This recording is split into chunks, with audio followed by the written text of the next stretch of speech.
jamaah. Alhamdulillah. Alhamdulillahirabbil alamin. Kembali lagi di Islami Twinda, jamaah Islami Twinda yang dirahmati Allah ya. Kita ingatkan lagi kita hari sedang membahas tentang rahasia mengetahui amalan Ramadan kita diterima atau enggak. Nah, bicara masalah diterima atau enggak kan memang kan ini rahasianya Allah. Tapi ada ciri-cirinya ternyata. Setuju enggak? Pada saat kita sedang puasa, keadaan puasa itu kadang-kadang tuh emosinya tuh malah justru lebih meledak gitu loh. Orang senggol dikit lah apa sih gitu ya kan, ibaratnya kayak gitulah. Nih coba gimana caranya nih Ustaz, saya mau izin sebelumnya ya. Biar kita di bulan ya, Ramadan ini bisa istiqomah tuh gak gampang terpancing sama emosi. Bahkan bukan cuma hanya Ramadan, keluar dari Ramadan pun sama insya Allah. Mau izin penjelasan silakan. Bismillahirrahmanirrahim. Tabi guruku Ustaz Kasif, Ustaz Maulana, Mas Fadli serta guru-guru kami yang dimuliakan Allah Subhanahu wa taala. Memang syaitan itu kan dibelenggu ketika masuk bulan suci Ramadan. Pintu surga dibuka, pintu neraka pun ditutup dan setan-setan dibelenggu. Namun ternyata masih ada hawa nafsu kita yang kadangkala kita juga terpancing emosi. Atau kadangkala kita juga tidak bisa untuk menahannya. Makanya banyak sekali ayat-ayat tentang menahan amarah ini. Termasuk diantaranya ketika Rasulullah SAW diberitakan oleh Allah Subhanahu Wa Taala untuk menahan amarah beliau. Karena Rasulullah juga manusia biasa, walaupun Rasulullah adalah manusia sempurna, tapi ada juga titik manusiawinya. Qul innama ana basyarum mithlukum, kata Rasulullah. Maka dalam ayat di surah Al Imran, badana qul a'udzubillahi minasyaitonir rajim. Fabima rahmatin minallahi linta lahum walau kunta faddan ghalidhal qalbi lanfaddu min hawlik fa'fu anhum wastaghfir lahum washawirhum fil amr.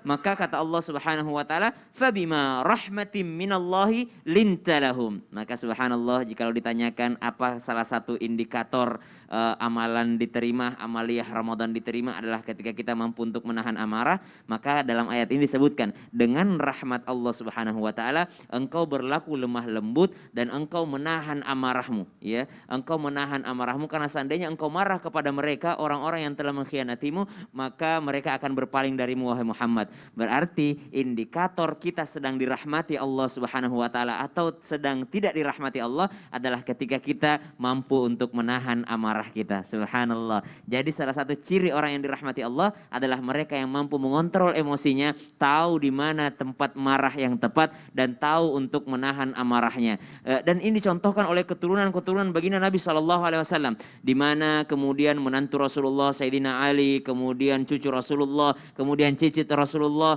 Sayyidina Ali Zainal Abidin. Beliau pernah yang namanya dalam keadaan akikah. Ketika sementara akikah ada bayi beliau, kemudian keluarlah pelayan beliau yang membawa kepala kambing, kemudian kambing tersebut tertumpah, ya, lalu mengenai si baby tadi, hendaklah marah, merahlah mukanya, namun ternyata langsung mengingat satu ayat dalam Al-Quran, alladzina yunfiquna fis sarra'i wad dharra'i wal kadhiminal ghaidh. Orang yang menahan amarah, mereka itulah orang-orang yang ternyata bersegera masuk ke dalam ampunan Allah dan bersegera masuk ke dalam jannahnya Allah Subhanahu wa taala. Maka subhanallah, kita menahan amarah bukan hanya di bulan suci Ramadan. Apakah benar di bulan suci Ramadan justru semakin gampang untuk emosi? Mungkin wallahu taala alam. Namun saya pribadi juga merasakannya.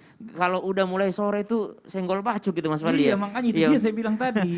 Dan dalam Al-Quran banyak sekali tentang memaafkan ini. Memaafkan, menahan amarah, memaafkan. Dan hadiahnya semuanya adalah surga. Itulah ujian bagi orang-orang yang berpuasa. Namun perlu diketahui sangat manusiawi. Dan ada juga iklan beberapa tahun yang lalu itu kalau crunchy dia cranky gitu ya. Dia cranky, gampang marah kalau lagi lapar, makanya dikasih makanan gitu ya. Dan ini subhanallah sangat manusiawi, mungkin dalam medis pun demikian.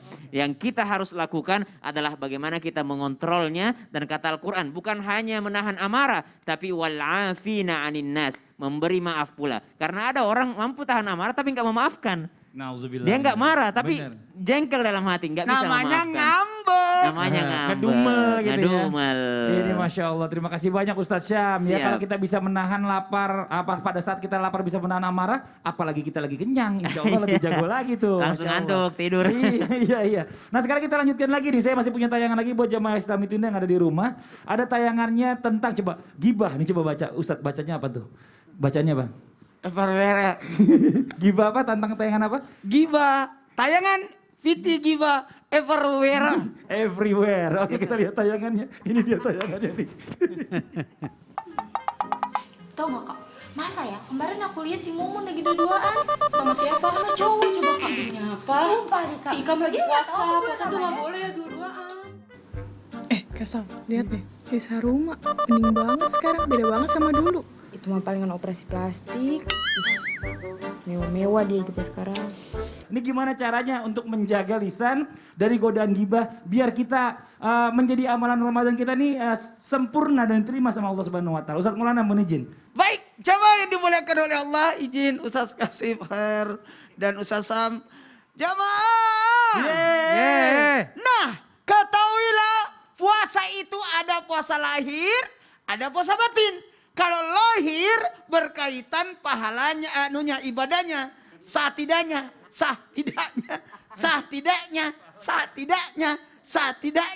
yang penting bisa nahan, tidak makan, tidak minum, tidak melakukan hubungan dan sebagainya pelanggaran. Nah, tapi ada yang berkaitan dengan pahala puasa.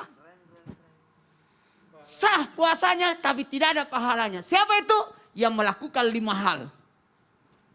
Ghibah, bohong, memfitnah, namimah, kemudian saksi palsu, kemudian nih pandangan syahwat.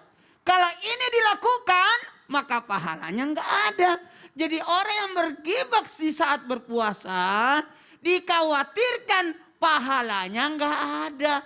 Betul kata Ustaz Kasif tadi, ada orang puasa tapi dapatnya lapar, tidak dapat pahala.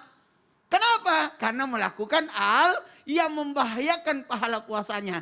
Nah, pertanyaannya Mas Fadil bagus. Iya Ustaz. Gimana caranya supaya bisa menjaga lisannya, supaya tidak ghibah, apa tadi itu namanya? Everywhere. Ya itu.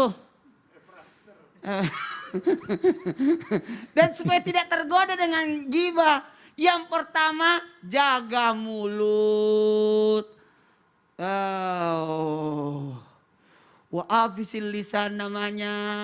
Jaga lidahnya. Lidah ini ditutup 2 pagar. Pagar yang keras dan pagar yang lembut. Pagar yang keras adalah apa? Gigi. Pagar yang lembut adalah bibir. Itu. Kemudian yang kedua, hindari si tukang ghibah. Maksudnya ke jalan jauh banget. Hah? Kok jalannya jauh banget? Emang Saya- kita gibah semua? Ini kan contoh. Oh contoh, iya. Saya kan di sini.